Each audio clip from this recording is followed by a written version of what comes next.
Saúde a igreja com a graça e a paz do Senhor Jesus.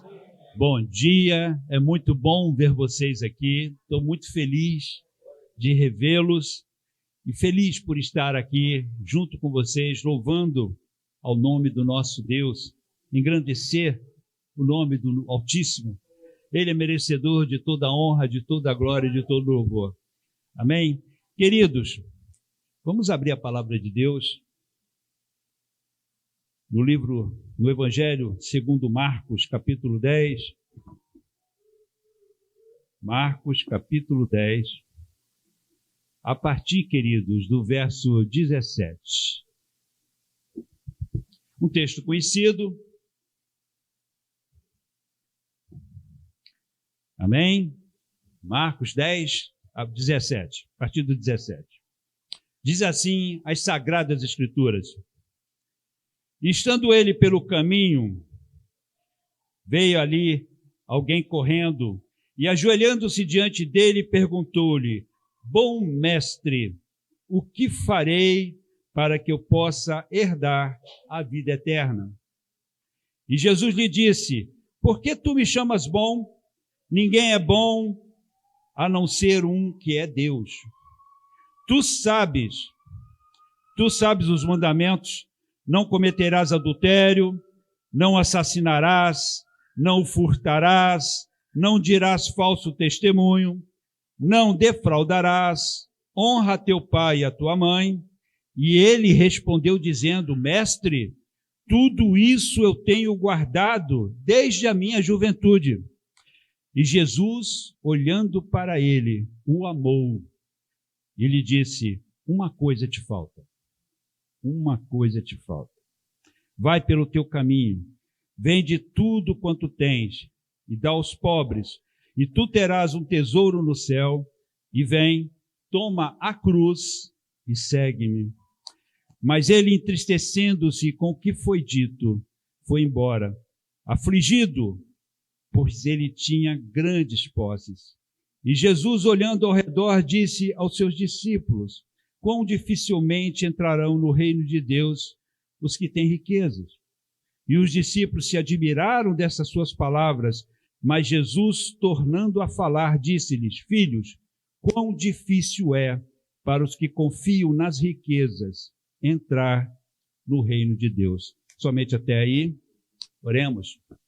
Querido Deus, querido Pai, como esta palavra me impactou, Senhor, com tudo que o Senhor falou ao meu coração, Senhor, que eu possa aqui colocar para os meus irmãos aquilo que Tu me falaste. Senhor, em nome de Jesus, eu te peço agora a Tua unção. Eu peço o Teu poder sobre mim, para que eu fale somente aquilo que o Senhor tem para este povo. Pai querido, que eu diminua, que o Senhor cresça, e não me deixe atrapalhar, Senhor, que o Teu Espírito quer falar à Tua igreja nesta hora, em o nome de Jesus. Amém. Podemos sentar, queridos. Amados, como essa palavra mexeu comigo.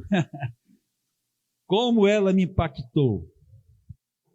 E ela me fez fazer uma oração diferente para Deus hoje. Eu espero, queridos, que eu consiga transmitir aos amados aquilo que Deus colocou no meu coração. Nós temos passagens paralelas a esse texto, até muito falada, né? Conhecida como a história do jovem rico. Então, nós temos passagens paralelas em Mateus 19, 16 a 30, em Lucas 18, de 18 a 30. E é uma história muito conhecida, mas que ela nos remete a uma reflexão profunda, irmãos, porque foi o que Deus fez comigo, sobre um tema que já foi falado aqui, que já foi pregado aqui por mim, pelo pastor da igreja, o pastor Carlos, pelo irmão Reginaldo e por outros que já passaram por este púlpito. E volto neste mesmo tema hoje, de tão importante que ele é, que é a questão da responsabilidade espiritual que todos nós devemos ter. Porque, meus irmãos,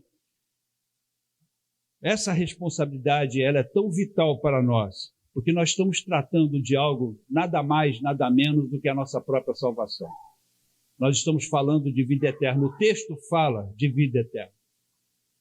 Então, queridos, quando se trata de algo que vai muito além daquilo que nós podemos imaginar o que é, nós conhecemos o nosso mundinho aqui, os nossos problemas, as circunstâncias que nos envolvem, né?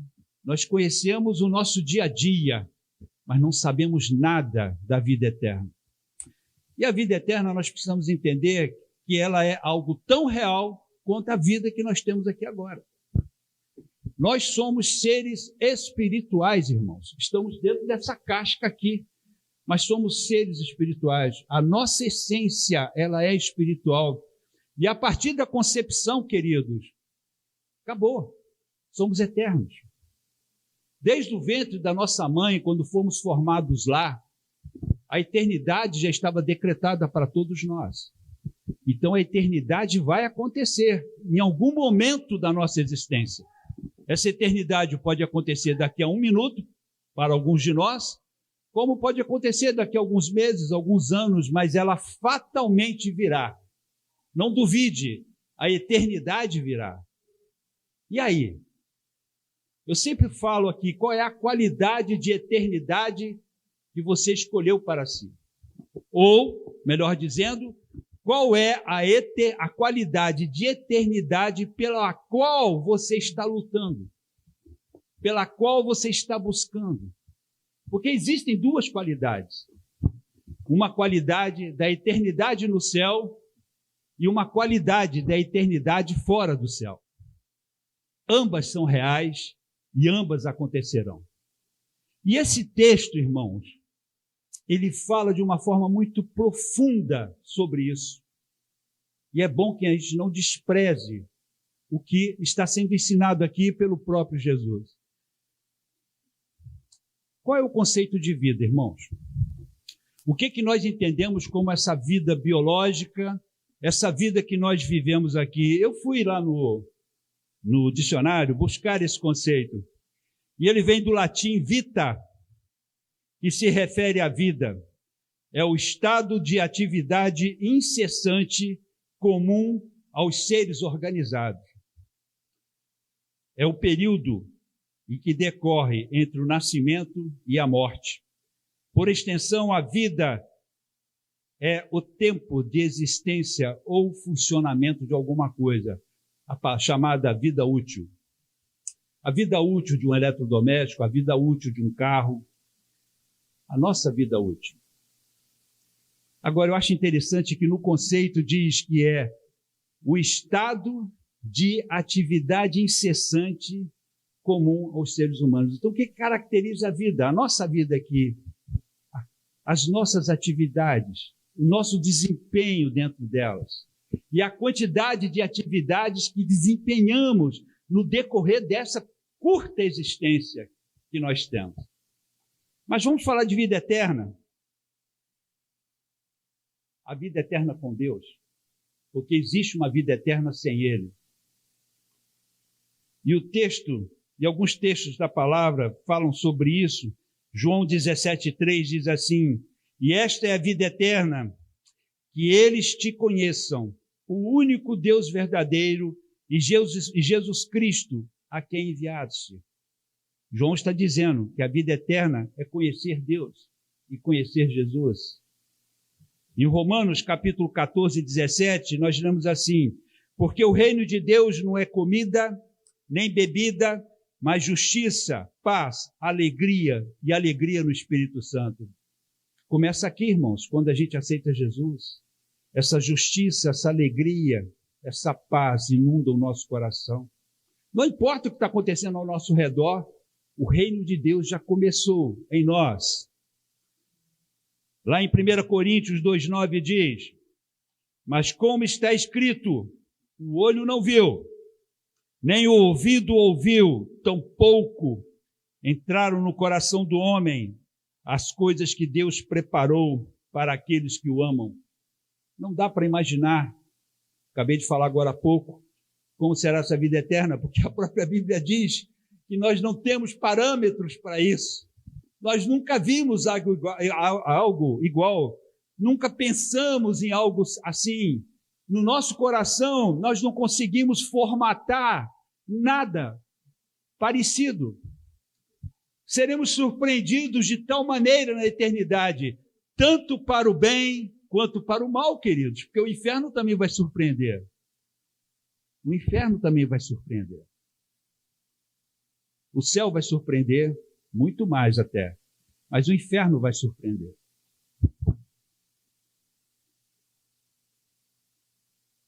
Este homem, que a Bíblia fala dele aqui no texto, ele conhecia a proposta de Deus. E ele almejava a vida eterna. E uma coisa que nós precisamos ver aqui, que me deixa impactado. Nós estamos falando de um homem que correu até Jesus, se ajoelhou perante ele e disse: mestre, por favor, me diga o que eu tenho que fazer para conseguir a vida eterna. Aí Jesus olha para aquele homem e diz assim: conhece os mandamentos? Não matarás, não furtarás, vai honrar teu pai e tua mãe, não vai cometer adultério, assassinato. E ele responde para Jesus: mestre, tudo isso eu tenho observado desde a minha juventude. E o texto continua dizendo o quê, meus queridos? Jesus, fitando ele, olhando ele, o amou. Por que que Jesus o amou naquele instante? Porque ele viu sinceridade naquele homem. Ele viu que aquele homem estava sendo verdadeiro com ele, que aquele homem realmente estava buscando a verdade, que aquele homem praticava o que a lei determinava. Aquele homem se ajoelhou diante dele e o adorou com verdade. Mas ele se perdeu, queridos. E isso é que me impacta. Ele se perdeu. Ah, Cleito, a Bíblia não diz isso. Não, ela não diz isso. Mas se ele tivesse se arrependido, com toda certeza a palavra teria registrado. Porque Jesus usa a atitude dele, logo depois desse diálogo, como algo muito difícil. Alguém que confia em riquezas, entrar no reino de Deus. Amados, nós vemos aqui nos textos paralelos algo muito interessante. Em Mateus 19 e 16, que vão corroborar isso que eu falei agora, diz: e eis que vindo alguém, disse-lhe: bom mestre, que coisa boa devo eu fazer para ter vida eterna? Lá em Marcos 10, 17, que nós acabamos de ler agora, e estando ele pelo caminho, veio alguém correndo, e ajoelhando-se diante dele, perguntou-lhe: bom mestre, o que farei para que eu possa herdar a vida eterna? E lá em Lucas 18, 18, e um certo governante perguntou-lhe dizendo: bom mestre, o que eu farei para herdar a vida eterna? 3 visões de 3 autores, todos eles dizendo que aquele homem estava sendo sincero no que estava fazendo. Ele não estava ali de bobeira, ele não estava fazendo aquilo de boca para fora, mas ele estava sendo honesto naquilo que ele estava dizendo para Jesus, e Jesus viu isso no coração dele. Todos os textos apontam para um estado de avidez e de desejo ardente. Isto era tão patente neste homem que Jesus, contemplando sua sinceridade, o amou. Está lá no texto que nós lemos, no versículo 21. Agora vamos analisar o seguinte. O personagem dessa história era um homem religioso, observador da lei, como o texto diz, onde ele fala: mestre, tudo isso eu tenho observado desde a minha juventude. A palavra observador é fulasso no grego, que quer dizer o quê? Uma pessoa que se isola e que guarda, e que vigia, que faz vigília, que guarda ou vigia e mantém o olhar sobre aquilo que ele está vendo, para não deixar escapar. No grego está dizendo que este homem, ele não era um mero leitor, mas ele era um praticante daquilo que ele observava. Ele obedecia à risca. Mas apesar de toda esta qualidade de vida, ainda assim, não foi suficiente para salvá-lo da perdição eterna, queridos. E isso me impacta. Porque nós estamos falando do fariseu, do religioso de carteirinha. Estamos falando de alguém que buscava com sinceridade a verdade, de alguém que observava a lei, de alguém que estava aos pés de Jesus. Senhor, eu quero conhecer isso. Mas se perdeu. Então vamos falar de responsabilidade. O que foi que faltou? Porque Jesus olha para ele e diz, uma coisa falta para você. Tem uma coisa faltando. E aí, meus irmãos, eu já ouvi muitas pregações a esse respeito, mas Deus me mostra de uma maneira que talvez muitos de nós ainda não tenham entendido. Eu já vi pregadores dizer, não, Jesus falou aquilo apenas para testar ele. Jesus não ia querer que ele vendesse nada. Não, amados. Jesus queria que ele fizesse exatamente aquilo que ele pediu, que ele vendesse tudo que tinha, distribuísse aos pobres, depois voltasse, tomasse a sua cruz, ou melhor, a Bíblia não fala sua cruz, fala cruz, tome a cruz, e depois vem e segue. E eu quero falar exatamente sobre este processo, para que a gente possa entender o que foi que faltou. O que foi que faltou, queridos? Então, no versículo 19, 10, 21, diz assim, no capítulo 10, verso 21, e Jesus, olhando para ele, o amou e lhe disse uma coisa te falta. Tem uma coisa faltando para você. Mesmo a despeito de tudo que você está fazendo, e eu vejo que você é sincero naquilo que faz, há algo faltando para você, e esse algo vai te levar para o inferno. Esse algo vai te distanciar de mim. Este algo vai te fazer você passar a eternidade fora do céu. Vai pelo teu caminho, vende tudo quanto tens, e dá aos pobres, e tu terás um tesouro no céu, e vem, toma a cruz e segue. Queridos, tem algo aqui que Deus quer falar conosco. Tem algo aqui que Deus quer ministrar para nós, em relação a você ter ou não a responsabilidade que vai te levar para perto dele. E é isso que Jesus queria mostrar para este homem. Eu vejo aqui muita gente abordando o texto, falando das riquezas, dos bens desse mundo. Eu não quero entrar nesse mérito, porque eu não consigo enxergar uma lição direta neste tema aqui. Eu vejo Jesus olhando para mais adiante, tentando apontar uma outra situação que estava fazendo com que este homem se perdesse. E Jesus está dizendo para ele, está te faltando uma coisa. Jesus aqui elenca 3 situações, irmãos, de dependência. Ou seja, não se pode avançar para outra fase sem que a etapa anterior seja cumprida. Eu gostaria muito que todos que estão me vendo e ouvindo prestassem atenção nisso, porque vai fazer toda a diferença na sua vida. Queridos, em programação, o Carlos pode dar aula sobre isso, porque ele é da área.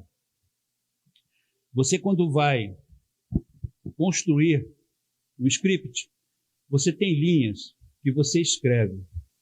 Nessas linhas, você cria uma dependência de uma linha para outra, dizendo o seguinte, essa rotina só vai acontecer se esta linha for cumprida, a seguinte só vai acontecer depois que acontecer o que a primeira linha disse para fazer. Chama-se relação de dependência. E aqui existe 3 situações onde uma é dependente da outra. E eu vejo muita gente falando, toma a sua cruz, leva a sua cruz. Mas, irmãos, você só pode pegar a cruz se você tiver concluído a primeira etapa que nós vamos ver aqui agora. E quais são elas? Né? A primeira linha chama-se renúncia, uma coisa que já foi debatido, falado, explicado aqui. Tá? Porque Jesus diz assim para ele, vai pelo teu caminho, vende tudo quanto você tem, dá aos pobres e tu terás um tesouro no céu. A primeira coisa que Jesus fala para este homem é para que ele renuncie àquilo onde ele está mais preso, aonde ele está mais ligado. A riqueza para este homem era tudo que ele tinha e que ele considerava seu. E, na realidade, ele estava preso a ela de uma forma em que ele nem mesmo ele sabia. A confiança dele estava toda depositada nos bens que ele possuía. Isso não tem a ver com riqueza apenas. Isso tem a ver em você transferir para qualquer coisa desta vida a tua própria estabilidade. Você só eu sou estável porque eu tenho a minha casa própria. Está paga. Então eu tenho estabilidade. Ou eu tenho uma estabilidade, ou sou estável, porque eu estou no serviço público e eu estou garantido pela lei. Eu tenho estabilidade por conta da minha situação financeira, não tenho dívidas. Então, quando você transfere a tua estabilidade, quando você transfere a tua segurança para qualquer outra coisa, veja bem como é que vai ser colocado aqui, e é isso que Deus está nos falando. Qualquer outra coisa além de Jesus, irmãos, nós estamos correndo risco. E Jesus fala isso para este homem aqui. Volta no teu caminho. O caminho aqui é a nossa própria vida, queridos. E a ordem aqui é: volta pelo seu caminho. E se desfaz disso que você está ligado, que você está tão preso, que você julga que é a sua própria segurança. Para caminharmos com Cristo rumo ao céu, é preciso que sejamos qualificados por Ele, queridos. Quem nos qualifica para o céu é Cristo. Não somos nós. E caímos na tolice de acharmos que fazendo as coisas, que vindo à igreja, que sendo praticante da palavra como este homem era, isso nos garante o céu. Quem nos qualifica é Cristo. Porque, afinal de contas, ele diz para o homem: agora você me segue. Você está qualificado. Precisamos entender essa questão da responsabilidade, irmãos. Nós precisamos atentar para isso. E nós falamos nisso o tempo todo. As pregações todas elas têm sido em cima disso.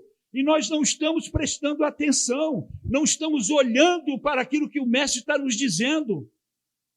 Da mesma forma como Jesus falou com este homem. E falou com os discípulos que estavam ao redor.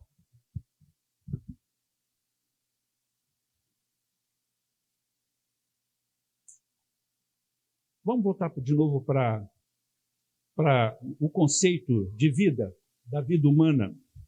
É o estado de atividade incessante, comum aos seres organizados.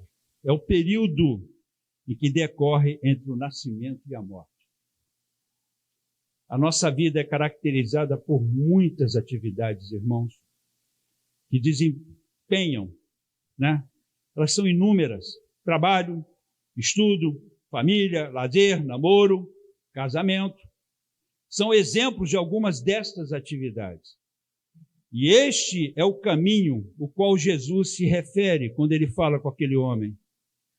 Enquanto não salvos, somos os detentores do controle destas atividades. Mas quando aceitamos a Jesus como nosso Senhor e Salvador, ele passa a ser o controlador total da nossa existência. Este homem vivia intensa atividade.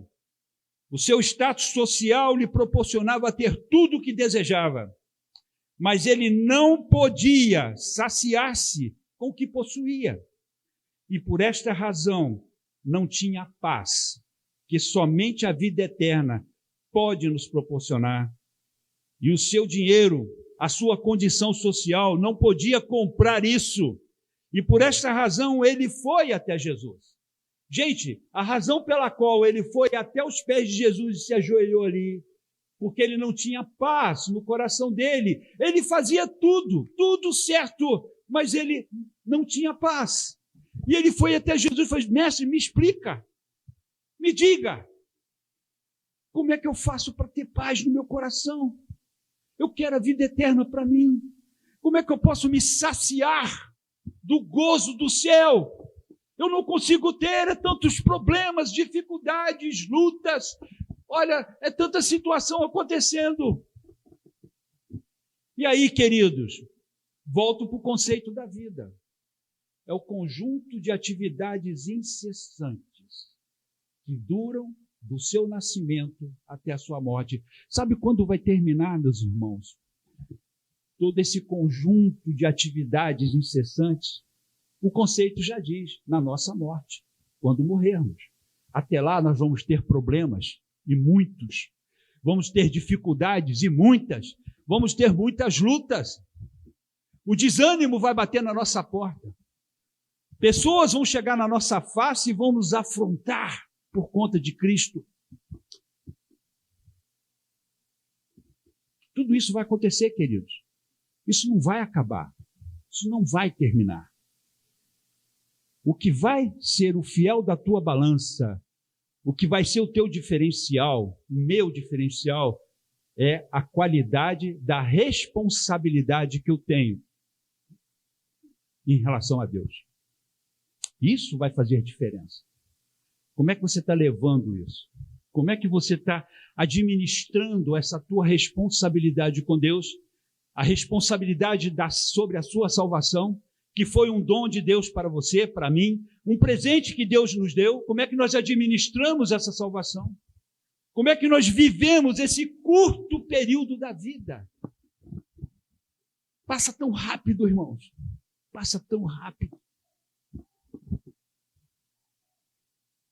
O texto em Lucas 13, 24, nos diz assim: esforçai-vos para entrar pela porta estreita, porque eu vos digo que muitos procurarão entrar e não serão capazes. Fala de capacidade, queridos. Esse rapaz, este homem, ele estava se esforçando para entrar por essa porta e não conseguiu. Ele não conseguiu entrar por ela. Irmãos, essa mensagem é para nos fazer pensar, é para nos fazer meditar na nossa vida espiritual. Como é que nós estamos levando a nossa vida espiritual? Eu trabalho 24 horas por dia, não tenho tempo para nada. Não tenho tempo para minha família e muito menos para Deus. Os meus problemas se avolumam. Eles estão tomando conta de mim. Eles amarraram meus pés. Eu não consigo mais andar por conta dos muitos problemas que eu tenho. Não é assim que nós fazemos? Estamos nos esforçando, queridos? Estamos nos agarrando com Cristo? Qual é a segunda linha, meus irmãos, que nós precisamos entender? É a linha da humilhação. Porque se na primeira linha é renúncia, eu tenho que voltar atrás no meu caminho e ver o que está me impedindo, o que está embaraçando os meus pés, como diz lá em Hebreus. O que está fazendo com que eu não corra, porque é uma corrida. E tem gente andando. Tem gente andando e quase parando. Porque os pés estão embaraçados com coisas. Tem pessoas que não vieram ao culto hoje. Por que essas pessoas não estão aqui hoje? Porque esses irmãos não estão em comunhão conosco hoje. Eu tenho certeza que eles estão no vídeo me vendo agora, participando deste culto online, quando poderiam estar aqui conosco. E por que não estão? Está frio hoje? O cobertor é mais quentinho? O inferno é muito mais. Amados, nós precisamos ter consciência das coisas. Porque se nós somos cristãos, ou pelo menos se nos autodenominamos de cristãos, então vamos ser cristãos, queridos. De verdade, como a Bíblia nos manda ser. E aqui nós estamos vendo uma situação muito clara ao nosso redor, nos mostrando de alguém que era sincero no que fazia, mas não conseguiu renunciar àquilo que tinha. A segunda linha, queridos, é da humilhação. Porque Jesus diz para ele, depois de você renunciar, você vem e toma a cruz. Você vem e tome a cruz. Não é a sua cruz, não. Você venha e tome a cruz. Não a sua cruz. Meu marido é minha cruz. Meus filhos são minhas cruzes. Né? Meu trabalho é minha cruz. Não, não. Não é isso que o texto diz. Depois que você renunciar, agora você toma a cruz. É a segunda fase. É a segunda linha. E só pode acontecer depois de você renunciar. Precisamos entender isso. Tem gente falando que está tomando a cruz, quando na realidade nem renunciou. Não abriu mão daquilo que está te prejudicando. Não abriu mão das coisas da sua vida que estão te levando para longe de Jesus. Porque Jesus que fala para esse homem, ele disse, volta para o caminho. Volta para o teu caminho. Vai lá. Pega aquilo que está te atrapalhando, vende, dá para os pobres. Depois você vem. Aí você retorna. Quando você retornar, você vem e tome a cruz. Não é possível, irmãos, tomarmos a cruz sem a renúncia. A cruz é um instrumento de morte. A renúncia nos desprende do mundo e a cruz nos mata nele. A renúncia, só estaremos prontos para a cruz quando renunciarmos à nossa própria vida. A renúncia é o nosso aio. Vocês sabem o que é um aio? Uma ama seca, um mordomo. É o nosso aio que nos leva pela mão ao nosso executor, que é a cruz. Entendem agora? Isso é cristianismo. Cristianismo é isso aqui. Cristianismo não é oba-oba. Cristianismo não são as coisas que esse mundo diz que são. Cristianismo é isso aqui, queridos. Ah, Cleiton, mas por que tem que ser assim? Porque tem que ser assim, porque se for do outro jeito, nós vamos para buraco, nós vamos para o precipício. Nós nos perderemos, porque a nossa tendência é ruim. A maldade está dentro do nosso coração. Então, querido, quando nós resolvemos, e é decisório, gosto dessa palavra, quando nós decidimos renunciar e seguirmos a Cristo, aí sim, a renúncia nos toma pela mão e nos leva para o nosso executor. Como é que é a execução nos Estados Unidos, quando alguém está no corredor da morte? O cara está lá na cela, chegou o dia dele, aí vai o diretor da prisão, com a ordem que ele tem na mão para a execução. Lá naquela cela já deve estar ali um guia espiritual qualquer, né? Um padre, um pastor, um budista, enfim, que vai estar ali. Junto com o diretor vão os guardas da prisão, e aí eles tomam aquela pessoa que está toda acorrentada, né? E o leva à sala de execução, onde estão os executores. A mesma coisa conosco, irmãos. A nossa renúncia vai nos levar para a cruz. E lá nós vamos morrer. Nós vamos morrer para nós mesmos. Nós vamos morrer para este mundo. Porque somente e somente depois disso é que Jesus fala, agora você está qualificado, agora você pode me seguir. Irmãos, esse é o passo. Esse é o processo. E o que está sendo apresentado aí fora é algo tão esdrúxulo, tão sem sentido, que nós não temos como entender o que é pregado aí fora pelo que a Bíblia nos diz. A palavra de Deus diz lá no Evangelho segundo João, capítulo 12, versos 24 e 25, diz assim, na verdade eu vos digo, se o grão de trigo caindo na terra não morrer, permanece só. Mas se morrer, dá muito fruto. Irmãos, é a Bíblia que está falando isso, não sou eu. Quem ama a sua vida, perdê-la-á neste mundo. Aliás, amá-la. E quem neste mundo odeia a sua vida, guardá-la para a vida eterna. Quem falou isso foi Jesus. Vocês entendem? Quando se fala de amar a vida, amar as coisas que você acha que são certas fazer, amar as coisas que você pensa serem as certas a pensar. A Bíblia diz assim: tudo que é santo, tudo que é puro, tudo que é verdadeiro, se algum louvor há, se alguma glória existe, nisso pensai. Aí você vai, olha para o mundo, não, mas essa frase de efeito aqui é lindíssima, dita por esse coach maravilhoso. Ah, esse é o cara. Não, gente, o cara é Jesus. O cara é Jesus. A Bíblia é o nosso norte. A Bíblia é para onde nós temos que olhar, é para Cristo que nós temos que ver. A Bíblia é o fiel da balança. Amado, esquece esse lixo que está aí fora.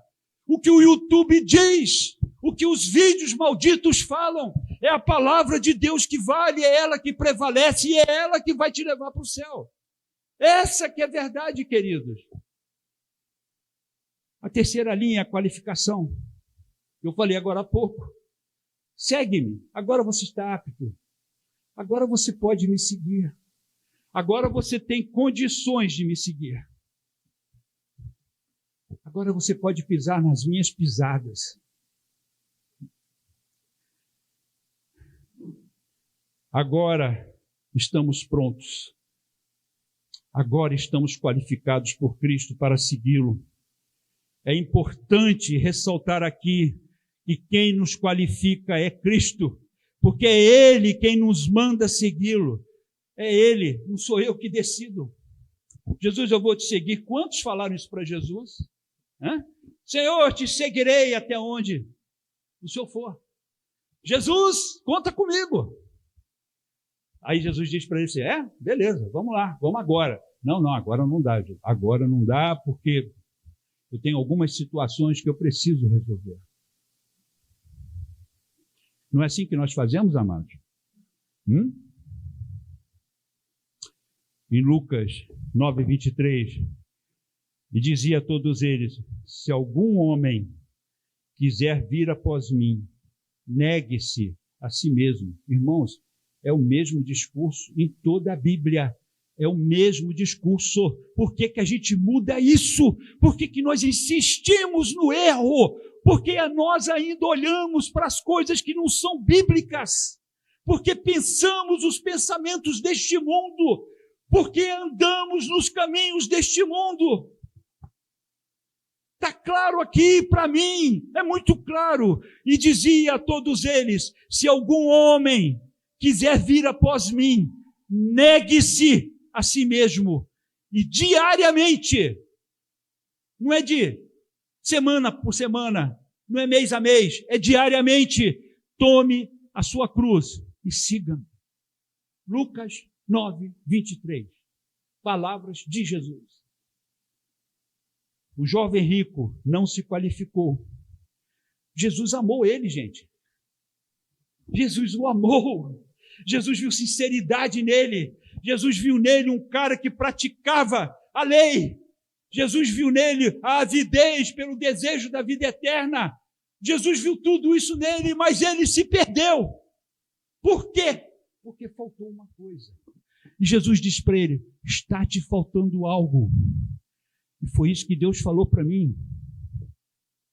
Está faltando algo em você, Cleiton.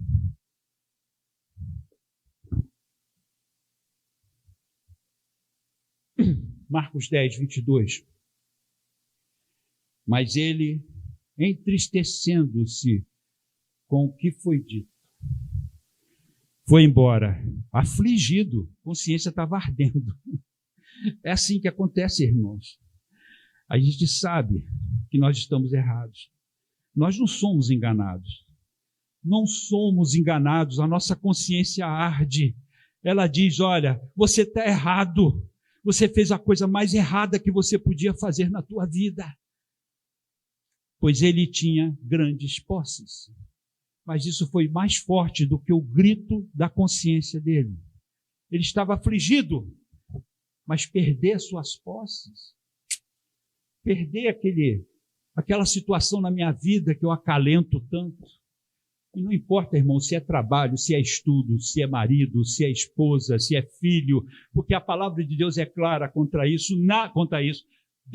Jesus deixa muito claro que se o nosso amor supera nosso amor, a família, ou qualquer outro item desses relacionados por Jesus, qualquer coisa na nossa vida, se o nosso amor por essas coisas supera o nosso amor a Deus, estamos indo para o inferno.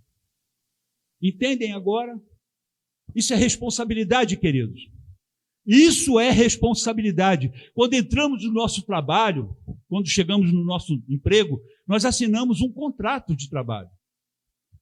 Quando eu presto serviço para alguma empresa, eu tenho um contrato que eu assino.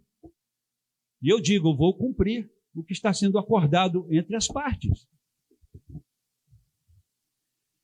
E Jesus, olhando ao redor, disse aos seus discípulos: quão dificilmente entrarão no reino de Deus os que têm riquezas. Agora, olha o verso 24. Os discípulos se espantaram com isso. Coisa estranha. Assim ninguém se salva. O conceito do mundo, irmãos. Não, isso é radical demais. Está muito difícil assim.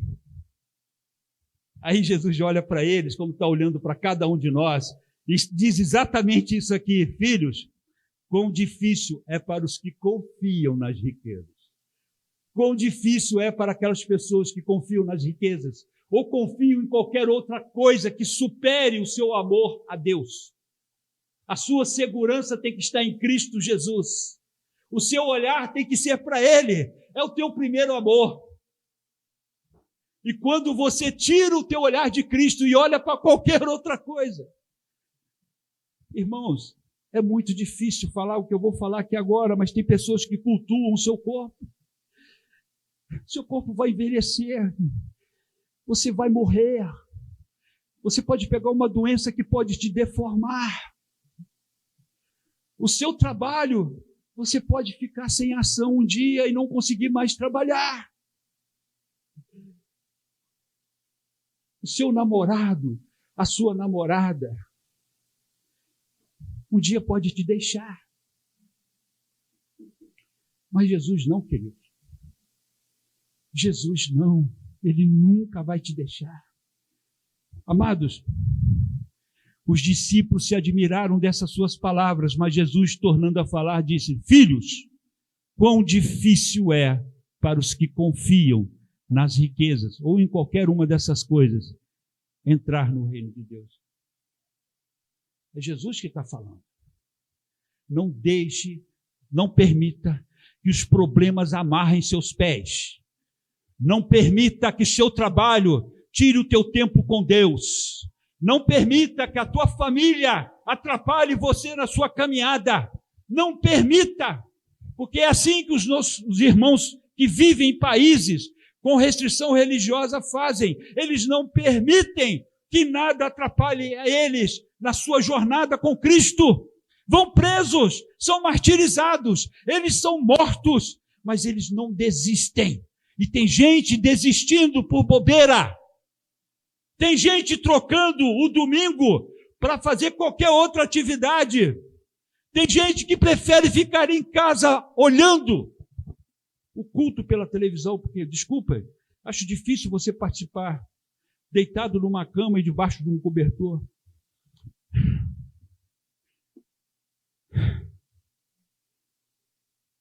E aqui nós nos lembramos, mais uma vez, da exortação de Jesus: esforçai-vos. A palavra é essa: esforçai-vos para entrar pela porta estreita, porque eu vos digo que muitos procurarão entrar e não serão capazes. Lucas 13, 24. Muitos procurarão entrar, mas não vão ser capazes de entrar por ela. Existe uma responsabilidade que é pertinente a todo aquele que é salvo por Jesus Cristo. E é disso que o texto fala, de responsabilidade, irmãos. Não fala de dinheiro, fala de responsabilidade. Como é que você lida com a tua salvação? Como é que você lida com as coisas eternas? Como é que você lida com a tua alma? Porque quando ela subir, se você não for selado por Cristo, você não vai para o céu, irmãos. Agora, isso não tem que ser medo no nosso coração. Temos que ter temor, sim. O temor nos leva a vigiar. Como é que você vigia? Qual a razão do guarda? Qual é a razão do sentinela? Para vigiar, porque o perigo está ali, ó. O perigo é ali, iminente, vai acontecer. Então eu fico de guarda aqui. E não é à toa que Jesus nos manda vigiar. Não é para você ter medo, mas é para você tomar uma atitude com a sua vida. Nós estamos falando de salvação, de eternidade, e ela vai acontecer a qualquer momento. Se não acontecer na volta de Jesus, pode acontecer agora.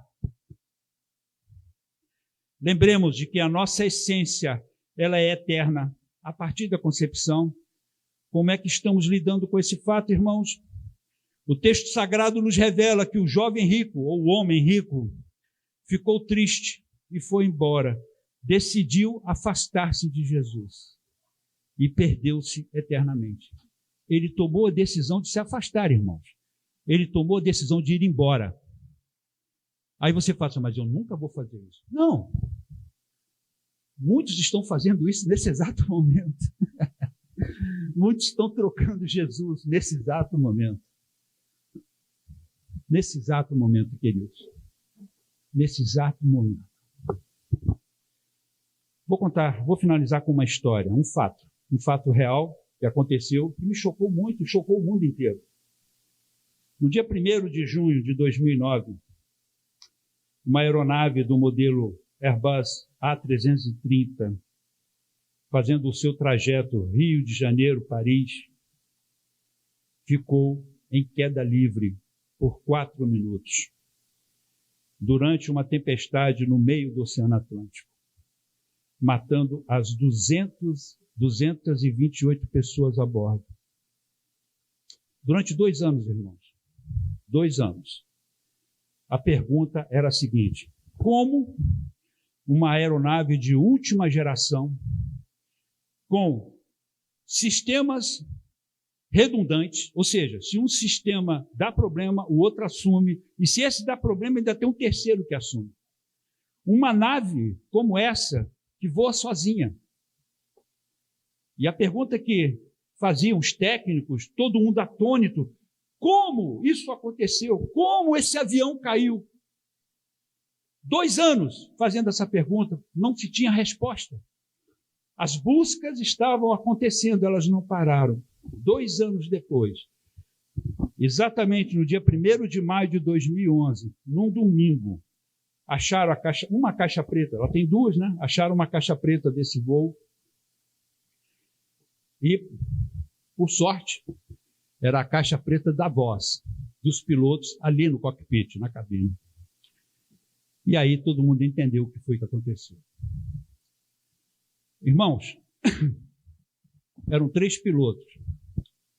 O master, que é aquele cara, que é o cara que sabe tudo, 2 pilotos menores, e em voos longos como esse, se tem 3 pilotos justamente para poder fazer o revezamento. É uma viagem de 11 horas, então um dorme, o outro assume, e assim eles vão fazendo o revezamento.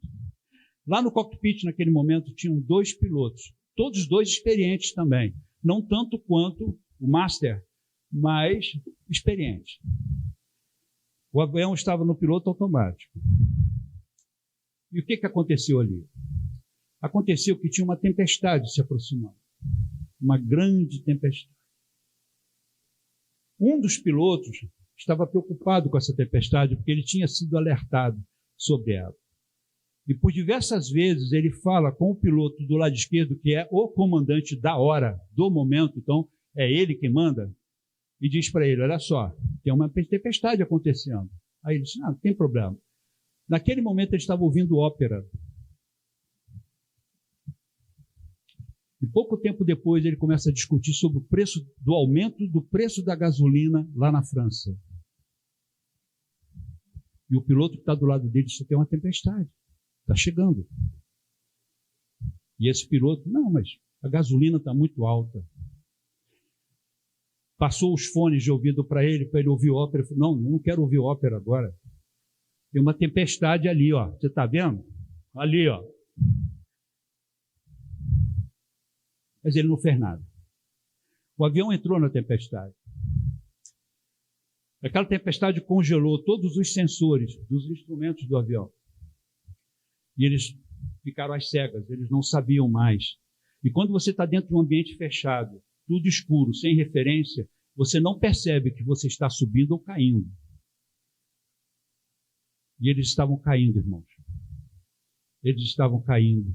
E no desespero de consertar aquela aeronave, tá, eles cometeram uma série de erros. Neste momento, o Master chega. E quando ele vê a situação, ele percebe, não é nada disso, estão fazendo errado. Vocês estão fazendo errado. Mas era tarde demais. O avião cai e mata todo mundo dentro dele. O que foi que faltou, meus irmãos, naquela cabine? O que foi que faltou? Eles foram alertados. Todos os voos daquela noite, porque eles decolaram daqui do Rio de Janeiro às 10 horas da noite, quando deu 2 horas da manhã, ou seja, 4 horas depois, acontece esse acidente. E eles caem no meio do Atlântico. E morre todo mundo. Tinha criança a bordo, tinha bebezinho de colo. Todos morreram. Mas foram avisados.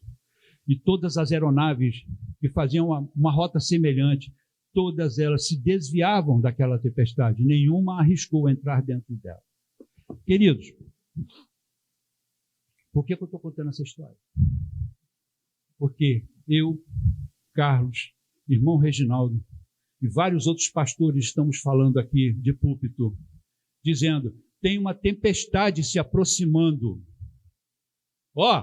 Tem uma tempestade que vai vir sobre todos nós. Tem algo horrível que está para acontecer. Você está prestando atenção? Olha lá no horizonte, olha a nuvem preta lá. E você está ouvindo ópera. Você está ouvindo ópera, irmão? Minha irmã.